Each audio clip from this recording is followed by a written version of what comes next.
Hello friend, चलिए unit 6 है। इसमें हम भारत की विदेश नीति को बारे में पढ़ेंगे। तो चलिए इसका पहला चैप्टर देखते हैं, perspective on India's foreign policy.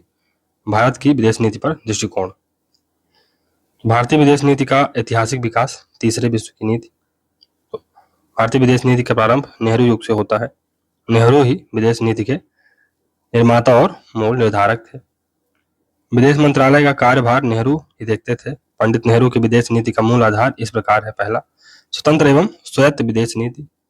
तो ऐसी विदेश नीति अपनाना जो अपने हितों के लिए सर्वाधिक महत्वपूर्ण हो।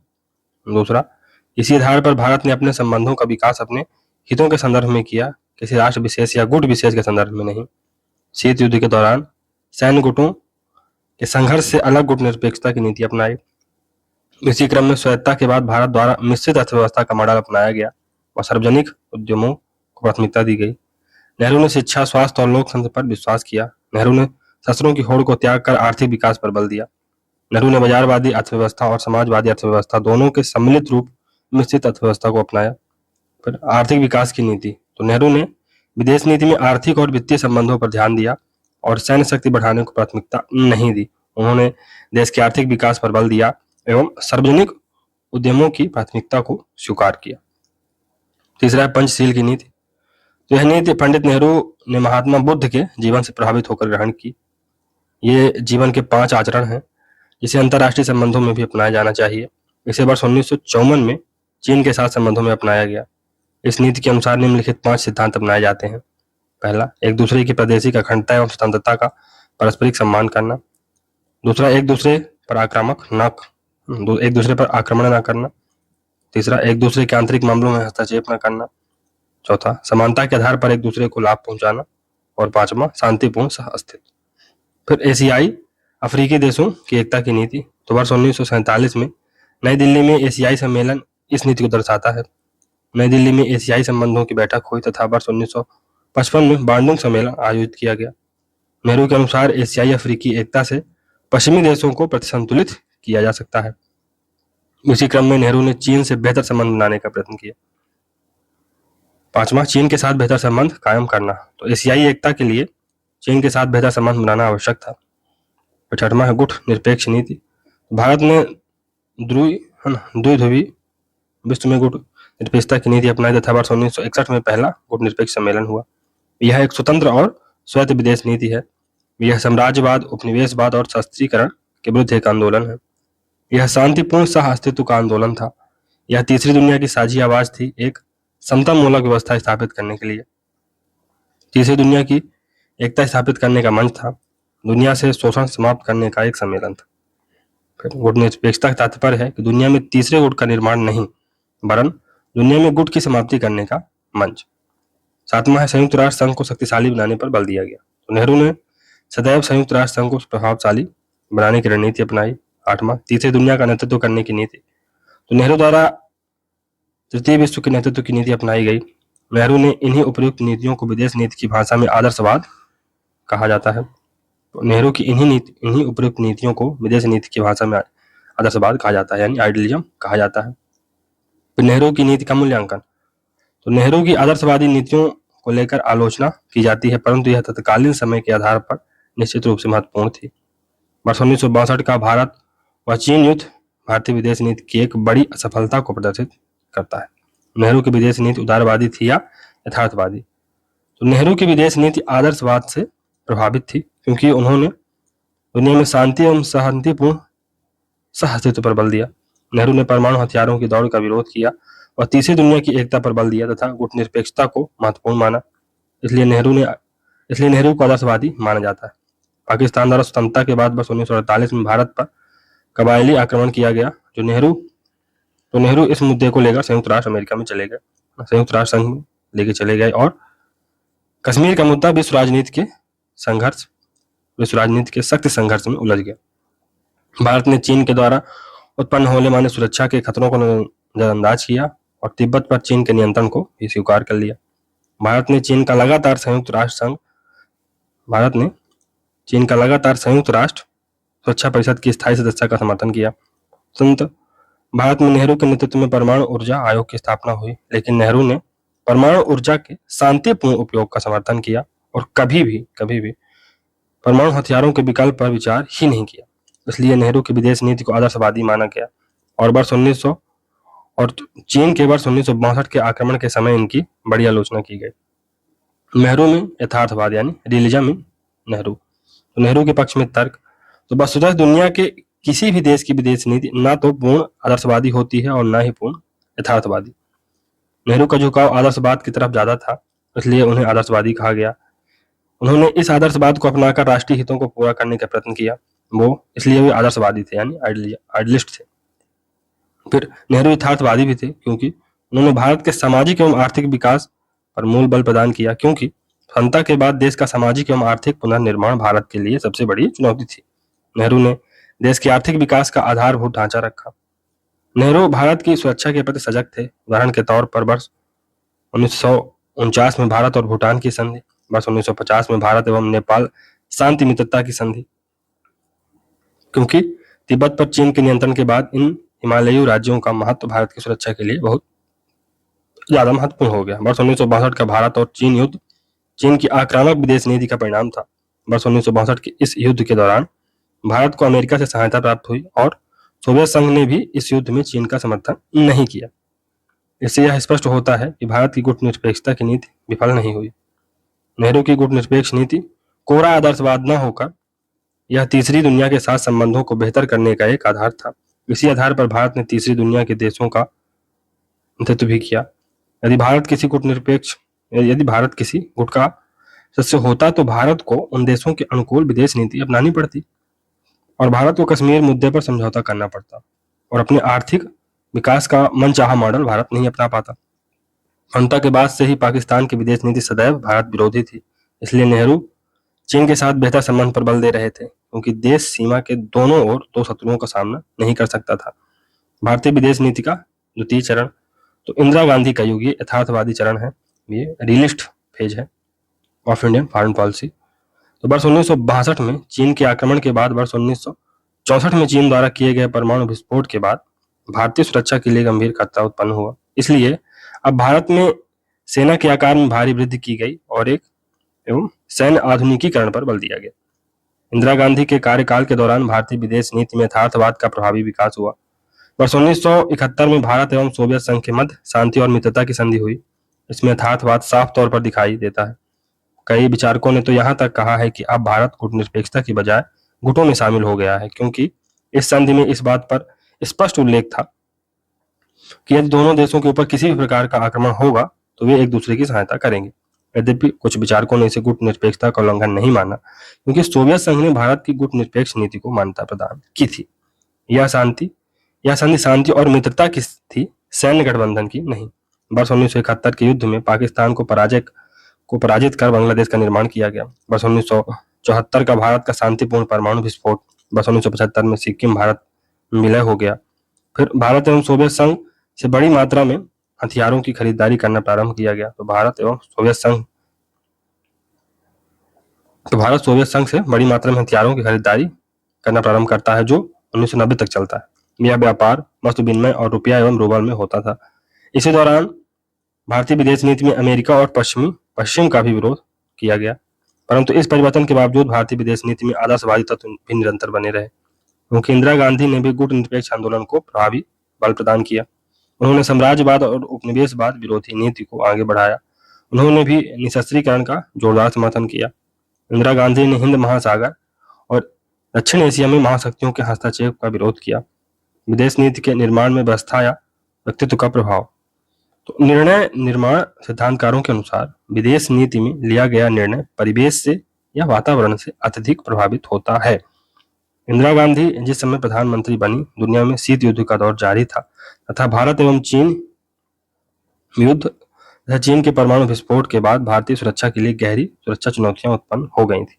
इसलिए वर्ष 1971 की भारत एवं सोवियत संघ शांति और मित्रता की संधि इसी बदलते परिवेश का परिणाम था।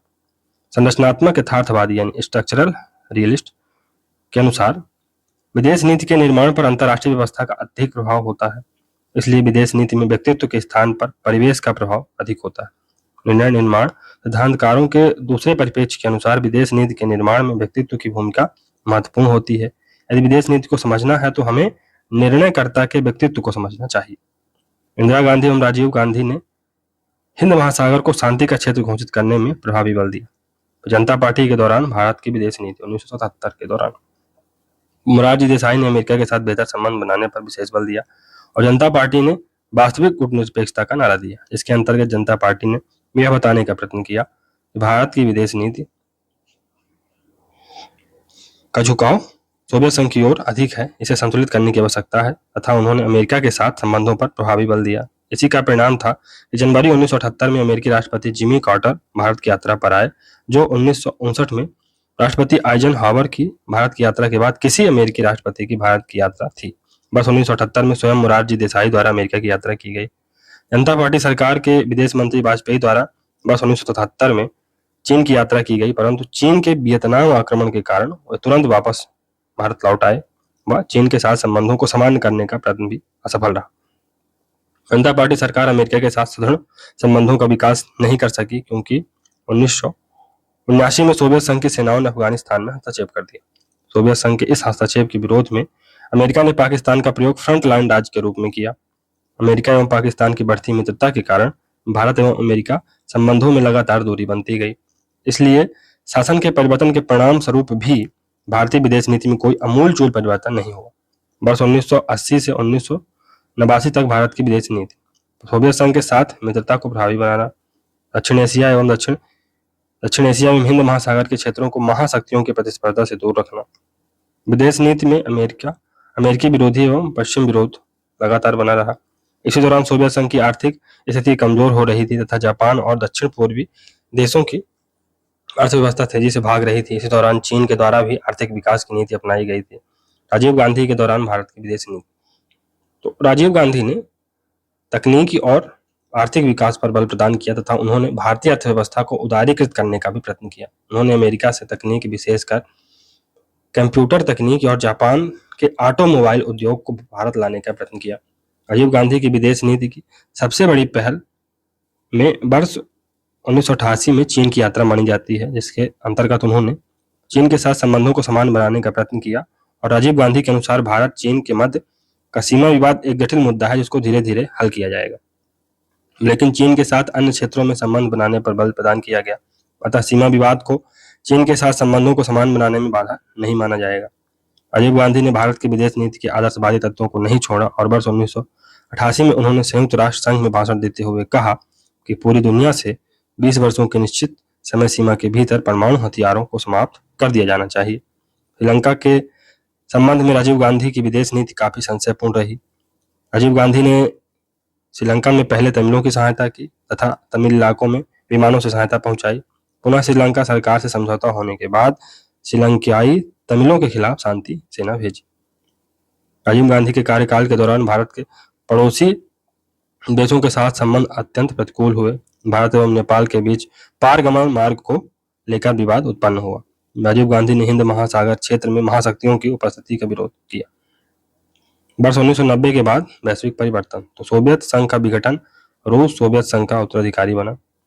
विश्व राजनीति में वैचारिक संघर्ष, शीत युद्ध की समाप्ति, अमेरिका और रूस के मध्य बेहतर संबंधों की स्थापना, दुनिया में वैश्वीकरण एवं उदारीकरण का प्रभाव, क्षेत्रीय आर्थिक संगठनों का विकास, वारसा नामक सैम संगठन का विघटन हो गया, अमेरिका की एकल ध्रुवीयता कायम हुई, अमेरिका एक ध्रुवीय विश्व का नियंत्रणकर्ता बन गया। वर्ष 1990 के दौरान भारत की स्थिति, तो वर्ष 1990 के दौरान भारतीय अर्थव्यवस्था संकटग्रस्त हो गई। भारत के समक्ष बैलेंस ऑफ पेमेंट क्राइसिस यानी भुगतान के संतुलन का संकट उत्पन्न हो गया। हथियारों की आपूर्ति को लेकर रूस के प्रति संशय उत्पन्न हो गया। सोवियत संघ के विघटन से आयात एवं निर्यात का भी संकट उत्पन्न हो गया। शीत युद्धोत्तर युग में हुए भारतीय विदेश नीति में बड़े परिवर्तन 1990 के बाद, तो नरसिम्हा राव प्रधानमंत्री, डॉक्टर मनमोहन सिंह वित्त मंत्री ने भारतीय आर्थिक नीति में भारी परिवर्तन किया और उदारीकरण की नीति अपनाई तथा सार्वजनिक उद्यमों को प्राथमिकता के सिद्धांत का परित्याग कर दिया तथा विदेश नीति में अमेरिका के साथ संबंध बनाने पर मूल बल प्रदान किया गया। क्योंकि शीत युद्ध की समाप्ति के बाद अमेरिका विश्व की एकमात्र महाशक्ति बनकर उभरा, इसलिए अमेरिका के साथ संबंध भारत के लिए विकल्प न होकर वरन एक अनिवार्य आवश्यकता थी। अमेरिका के कारण भारत को अंतर्राष्ट्रीय मुद्रा कोष यानी IMF से बड़ी सहायता बड़ी मात्रा में आर्थिक सहायता प्रदान की गई, जिससे भारत का आर्थिक संकट दूर हुआ। पूर्व की ओर देखो यानी लुक ईस्ट पॉलिसी। तो वर्ष 1992 में भारतीय विदेश नीति में पूर्व की ओर देखो की नीति को अपनाया गया तथा आसियान देशों के साथ आर्थिक संबंधों को अत्यधिक सुदृढ़ बनाने पर बल दिया गया, क्योंकि ये क्षेत्र आर्थिक विकास के प्रभावी केंद्र के रूप में उभर रहे थे। पूर्व की ओर देखो नीति के अंतर्गत भारत ने दक्षिण कोरिया, ऑस्ट्रेलिया, न्यूजीलैंड एवं जापान जैसे देशों के साथ संबंध दृढ़ करने पर बल दिया। शीत युद्ध के बाद भारतीय विदेश नीति में सक्रिय यथार्थवाद देखा गया। उदाहरण के लिए भारत ने म्यांमार के सैन्य शासन से भी मित्रतापूर्ण संबंध स्थापित किया। नरसिम्हा राव सरकार ने चीन के साथ संबंधों को सुधारने पर विशेष बल प्रदान किया। भारतीय विदेश नीति में आर्थिक तत्व प्रभावी बनकर उभरे और भारत के द्वारा दक्षेस को यानी सार्क को आर्थिक रूप से प्रभावी बनाने पर बल दिया गया। वर्ष 1992 में भारत ने इजराइल के साथ भी कूटनीतिक संबंधों की स्थापना की, जो विदेश नीति में बड़ा परिवर्तन था। यूरोपीय यूनियन के साथ आर्थिक संबंधों के विकास पर बल दिया गया तथा विदेश नीति में निवेश, व्यापार, निर्यात को केंद्रीय महत्व प्रदान किया गया। अफ्रीका और लैटिन अमेरिका के साथ आर्थिक और व्यापारिक संबंधों पर बल प्रदान किया गया। गुजराल डॉक्ट्रिन ये 1996 में आता है। तो वर्ष 1996 के बाद भारतीय विदेश नीति में पड़ोसी देशों के प्रति एक बहुत बड़ा परिवर्तन हुआ। इस नीति को गुजराल डॉक्ट्रिन के नाम से जाना जाता है, क्योंकि वर्ष 1996 में गुजराल विदेश मंत्री थे। उन्होंने पड़ोसी देशों के साथ संबंध बनाने पर पारस्परिकता की मान्यता को परिवर्तित किया और पड़ोसी देशों को एक तरफा छूट देने की रणनीति अपनाई। चीन और पाकिस्तान को एक तरफा छूट नहीं मिलेगी। यद्यपि उल्लेखनीय है कि एक तरफा छूट की नीति केवल छोटे पड़ोसी देशों के प्रति थी। गुजराल डॉक्ट्रिन में पड़ोसी देशों के साथ संबंध बेहतर करने पर बल दिया गया और एक दूसरे की संप्रभुता के सम्मान का आश्वासन दिया गया तथा यह भी निर्णय किया गया कि एक राज्य दूसरे के विरुद्ध कार्य नहीं करेंगे। गुजराल सिद्धांत के अनुसार यह भी कहा गया कि दक्षिण एशिया का कोई भी देश अपने भूभाग का इस्तेमाल किसी दूसरे देश के विरुद्ध नहीं होने दे। तो चलिए दोस्तों, वाजपेयी के कार्यकाल के दौरान विदेश नीति देखते हैं। तो ये 1998 से 2004 के बीच में ये भारत की क्या विदेश नीति रही उसको देखते हैं। तो 11 मई तथा 23 मई वर्ष 1998 में भारत के द्वारा परमाणु परीक्षण किया गया। भारत ने इस परमाणु परीक्षण का उद्देश्य निर्धारित करते हुए कहा कि यह न्यूनतम परमाणु प्रतिरोधक क्षमता के विकास के लिए है। तो ये क्रेडिबल मिनिमम डिटरेंस के लिए ऐसा भारत ने कहा। अतः भारत का यह परमाणु परीक्षण वर्ष 1974 के परमाणु परीक्षण से भिन्न था, क्योंकि इससे परमाणु हथियारों के विकास का लक्ष्य निर्धारित किया गया था। क्योंकि पाकिस्तान ने चीन की सहायता से परमाणु हथियारों का विकास कर लिया था। विचारकों के अनुसार भारत ने एक महाशक्ति के दर्जे का दावा प्रस्तुत किया, क्योंकि परमाणु परीक्षण के साथ भारत ने संयुक्त राष्ट्र सुरक्षा परिषद की स्थायी सदस्यता का भी दावा प्रस्तुत किया। नवंबर 2001 के बाद भारत की विदेश नीति में आतंकवाद के विरुद्ध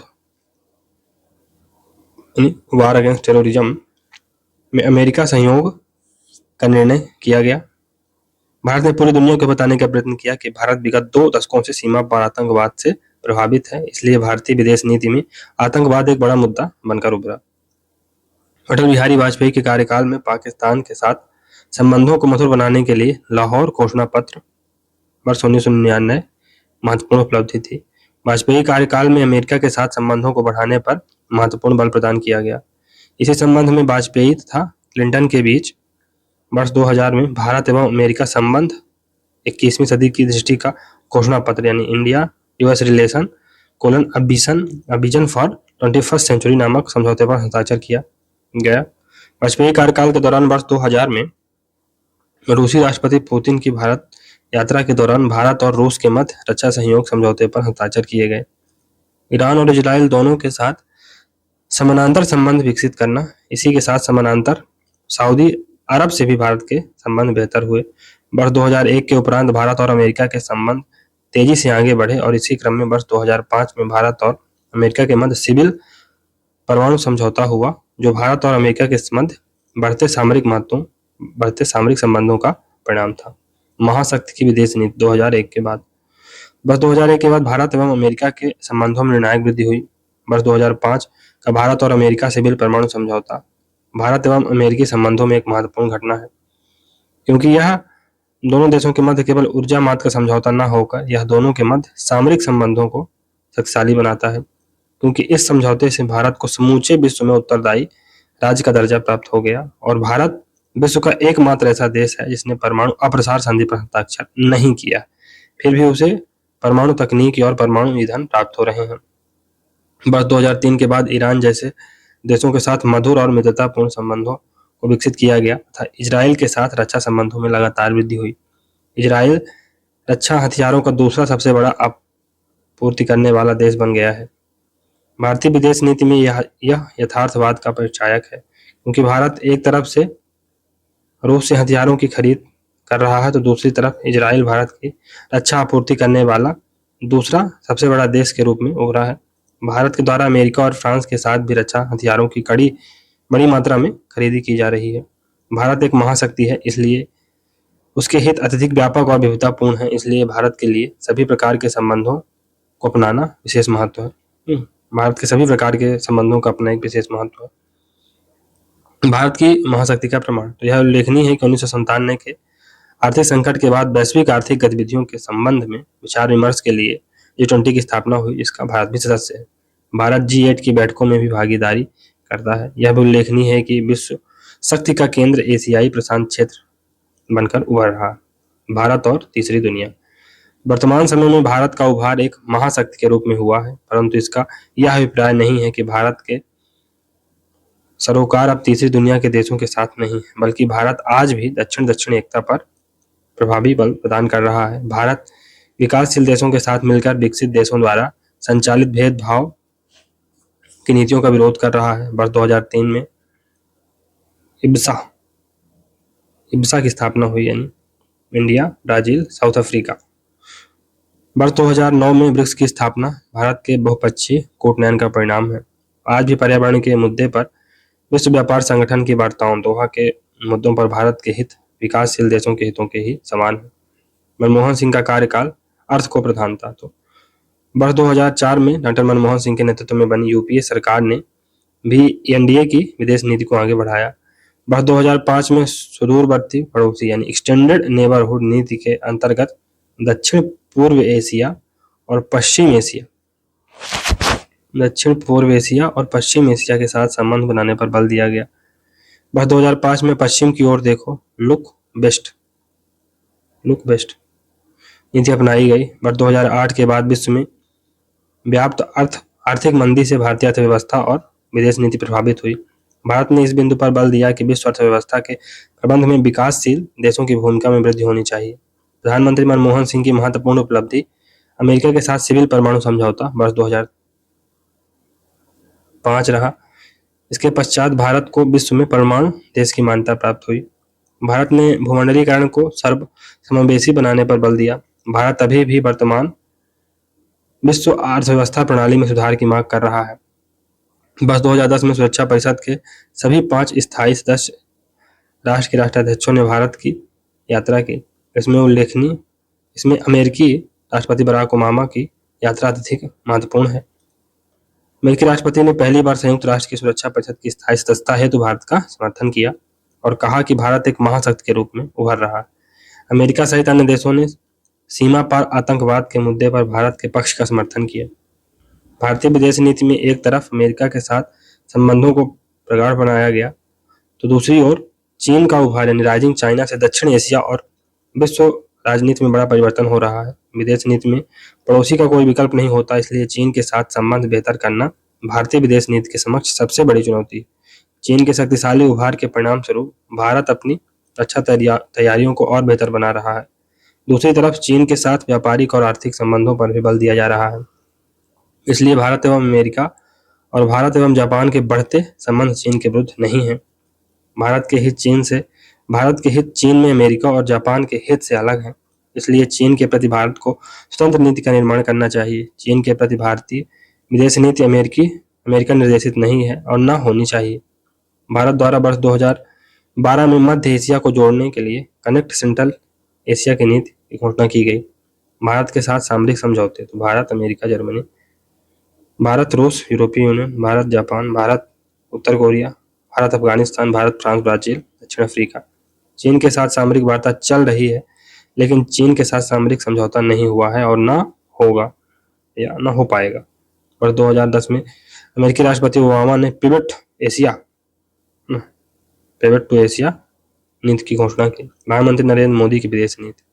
तो वर्ष 1996 से मई 2014 तक संघ में गठबंधन सरकारों का निर्माण हुआ, जिससे विदेश नीति के निर्माण में क्षेत्रीय दलों की भूमिका प्राथमिक हो गई। गठबंधन सरकार में सहयोगी दलों के दबाव के कारण सरकार के द्वारा त्वरित निर्णय नहीं लिए जा सके। गठबंधन सहयोगियों के दबाव के कारण सरकार की श्रीलंका के प्रति नीति प्रभावित हुई तथा भारत बांग्लादेश के बीच अंतर क्षेत्रों के लेन देन का समझौता भी अटक गया। भारत अमेरिकी सिविल परमाणु समझौते का विरोध किया गया तथा सरकार की आर्थिक नीतियां अधिक ढुलमुल बनी रही। 16वीं लोकसभा चुनाव मई 2014 में पहली बार वर्ष 1984 के बाद संघ में किसी एक दल के नेतृत्व में सरकार का निर्माण हुआ और पहली बार भारतीय जनता पार्टी को लोकसभा में पूर्ण बहुमत प्राप्त हुआ। इसका प्रभाव विदेश नीति में स्पष्ट रूप से देखा जा सकता है। लोकसभा में पूर्ण बहुमत के कारण शक्तिशाली प्रधानमंत्री का निर्माण हुआ, जिससे विदेश नीति के निर्णय शीघ्रता से लिए जा रहे हैं। सरकार के 1 वर्ष के कार्यकाल में प्रधानमंत्री के द्वारा लगभग 18 देशों की यात्राएं की गईं तथा 40 वर्ष बाद भारत के किसी प्रधानमंत्री ने कनाडा की यात्रा की। 28 वर्षों बाद भारत के प्रधानमंत्री की श्रीलंका यात्रा हुई और 17 वर्षों बाद प्रधानमंत्री के द्वारा नेपाल की यात्रा की गई। नरेंद्र मोदी की विदेश नीति की महत्वपूर्ण विशेषता। तो पहले पड़ोस की नीति यानी नेबर्स फर्स्ट की पॉलिसी। पहली बार किसी भारतीय प्रधानमंत्री के द्वारा अपने शपथ ग्रहण समारोह में दक्षेस के सभी सदस्यों को आमंत्रित किया गया। प्रधानमंत्री की पहली विदेश यात्रा भारत के सबसे छोटे पड़ोसी देश भूटान के लिए निर्धारित की गई। प्रधानमंत्री के द्वारा अपने कार्यकाल के पहले ही वर्ष में नेपाल, श्रीलंका एवं बांग्लादेश की यात्राएं की गईं और बांग्लादेश के साथ अधिक महत्वपूर्ण अंतर क्षेत्रों के लेन देन का समझौता किया गया, जो वर्ष 1974 से लंबित था। सर्वप्रथम पड़ोस की नीति वर्ष 1996 में गुजराल सिद्धांत के द्वारा निर्मित की गई थी, परंतु वर्तमान प्रधानमंत्री ने इसे प्रभावी रूप में लागू करने का प्रयत्न किया। आर्थिक विकास। भारत को विनिर्माण का केंद्र बनाने के लिए सरकार ने मेक इन इंडिया का नारा दिया तथा भारत को विश्व के निवेश केंद्र के रूप में विकसित करने का प्रयत्न किया गया। जापान की यात्रा से भारत में $35 बिलियन निवेश आकर्षित किया गया तथा चीन के राष्ट्रपति की भारत की यात्रा के दौरान $20 मिलियन के निवेश की घोषणा की गई। अमेरिका से भी भारी निवेश आकर्षित करने की योजना बनाई गई तथा भारत को व्यापार के लिए सरल और सुविधाजनक देश के रूप में निर्मित किया जा रहा है और वर्तमान में भारत में निवेश के लिए एक विकल्प का स्थान माना जा रहा है। फिर सांस्कृतिक कूटनीति यानी कल्चरल डिप्लोमेसी। सांस्कृतिक कूटनीति के द्वारा सरकार ने भारत के वैचारिक शक्ति को विस्तारित करने का प्रयत्न किया है तथा इसके द्वारा लोगों के बीच संबंधों को बढ़ाया जा रहा है। सांस्कृतिक कूटनीति पहले भी अपनाई गई थी, परंतु इसका प्रभावी उपयोग वर्तमान सरकार के द्वारा किया जा रहा है। प्रधानमंत्री ने जापान की यात्रा के लिए क्योटो शहर का चुनाव किया और वाराणसी तथा क्योटो के बीच बौद्ध धर्म के सांस्कृतिक संबंधों पर बल दिया। प्रधानमंत्री के द्वारा म्यांमार यात्रा के दौरान भी सांस्कृतिक संबंधों के द्वारा आर्थिक और व्यापारिक संबंधों को सुदृढ़ किया गया। भारत में पहली बार योग दिवस का सार्वजनिक आयोजन किया गया और समूचे विश्व में योग दिवस के कार्यक्रम आयोजित हुए, जो भारत के सॉफ्ट पावर को बढ़ाने में सहायक है। Act east policy. पूर्व की ओर देखो। Act east policy look east policy की नीति भारत के द्वारा 1992 में अपनाई गई, परंतु इसके व्यवहारिक क्रियान्वयन में अनेक प्रकार की बाधाएं बनी हुई हैं। इसलिए आधारभूत संरचना के बेहतर विकास के द्वारा आसियान देशों के साथ संबंधों को सुदृढ़ करने पर बल दिया जा रहा है तथा दक्षिण कोरिया एवं जापान जैसे पूर्व में स्थित देशों के साथ संबंधों को बेहतर करने की रणनीति अपनाई जा रही है। इसलिए लुक ईस्ट की जगह पर एक्ट ईस्ट पॉलिसी की जरूरत पर जोर दिया जा रहा है। प्रवासी डायस्पोरा को जोड़ने पर बल। वर्तमान सरकार की विदेश नीति में गुणात्मक परिवर्तन नहीं है, बल्कि परिवर्तन शैली का ज्यादा है। भारत के द्वारा डायस्पोरा को भारत से जोड़ने की नीति की शुरुआत वर्ष 1998 के बाद प्रारंभ हुई, परंतु वर्तमान सरकार के द्वारा पहली बार सीधे डायस्पोरा से भावनात्मक जुड़ाव स्थापित करने का प्रयत्न किया गया। प्रधानमंत्री की अमेरिका यात्रा के दौरान भारतीय मूल के अमेरिकी लोगों को प्रधानमंत्री के द्वारा सार्वजनिक रूप से संबोधित किया गया। प्रधानमंत्री की ऑस्ट्रेलिया यात्रा के दौरान भी भारतीय मूल के लोगों के लिए सार्वजनिक कार्यक्रम आयोजित किया गया। डायस्पोरा के साथ बेहतर संबंध भारत के मेक इन इंडिया कार्यक्रम को सफल बना सकते हैं तथा भारत में बड़ी मात्रा में निवेश आकर्षित किया जा सकता है। सुरक्षा। तो आर्थिक विकास के साथ सुरक्षा का भी मुद्दा विदेश नीति की बड़ी प्राथमिकता है। सरकार के द्वारा उत्तरी पूर्वी राज्यों के विकास पर मुख्य बल दिया जा रहा है तथा मणिपुर में आतंकी घटनाओं में शामिल आतंकवादियों को समाप्त करने के लिए म्यांमार की सीमा के भीतर सैनिक कार्यवाहियां की गईं। भारत में रक्षा सामग्री के उत्पादन में आत्मनिर्भरता के लिए रक्षा क्षेत्र में प्रत्यक्ष विदेशी निवेश की सीमा बढ़ाकर 49% कर दी गई है। चीन के साथ व्यापारिक संबंधों को बढ़ाया जा रहा है तथा चीन का भारत में निवेश भी आकर्षित किया जा रहा है, परंतु रक्षा आधुनिकीकरण पर भी समान बल दिया जा रहा है। हिंद महासागर में भारत की सामरिक पहुंच को बेहतर करने के लिए पहली बार किसी भारतीय प्रधानमंत्री के द्वारा हिंद महासागरीय देशों की पृथक यात्रा की गई और प्रधानमंत्री के द्वारा श्रीलंका, सेशल्स और मॉरिशस की यात्रा की गई। फिर वर्तमान सरकार की विदेश नीति में अनेक उपलब्धियां हैं, परंतु भारत के प्रभावी आर्थिक विकास के बिना निवेश आकर्षित करना अत्यधिक कठिन है। पाकिस्तान के साथ भारत के संबंध अभी भी तनावपूर्ण बने हुए हैं, जिसे बेहतर करना सरकार के लिए बड़ी चुनौती है और चीन के प्रभावी विकास और शक्तिशाली उभार का सामना करने के लिए भारत को दीर्घकालिक विकास की रणनीति अपनानी होगी। डायस्पोरा के साथ निर्मित भावनात्मक संबंधों को आर्थिक संबंधों में परिवर्तित करना एक बड़ी चुनौती है। वर्तमान सरकार की विदेश नीति में परिवर्तन स्पष्ट रूप में दिखाई देता है, परंतु विदेश नीति में होने वाला यह परिवर्तन गुणात्मक नहीं बल्कि मात्रात्मक है। अतः विदेश नीति के मूल तत्वों में परिवर्तन नहीं है, बल्कि विदेश नीति की शैली में परिवर्तन ज्यादा प्रतीत होता है तथा विदेश नीति में मूल परिवर्तन यानी कि फंडामेंटल चेंज 1991 के बाद ही देखा गया। महत्वपूर्ण तथ्य है कि भारत के लिए पिछले 4 वर्षों में रक्षा सामग्री का निर्यात करने वाले देशों में अमेरिका, रूस, इजराइल, फ्रांस महत्वपूर्ण है। भारत के द्वारा रक्षा हथियारों का साझा उत्पादन रूस, इजराइल, फ्रांस के साथ किया जाता है।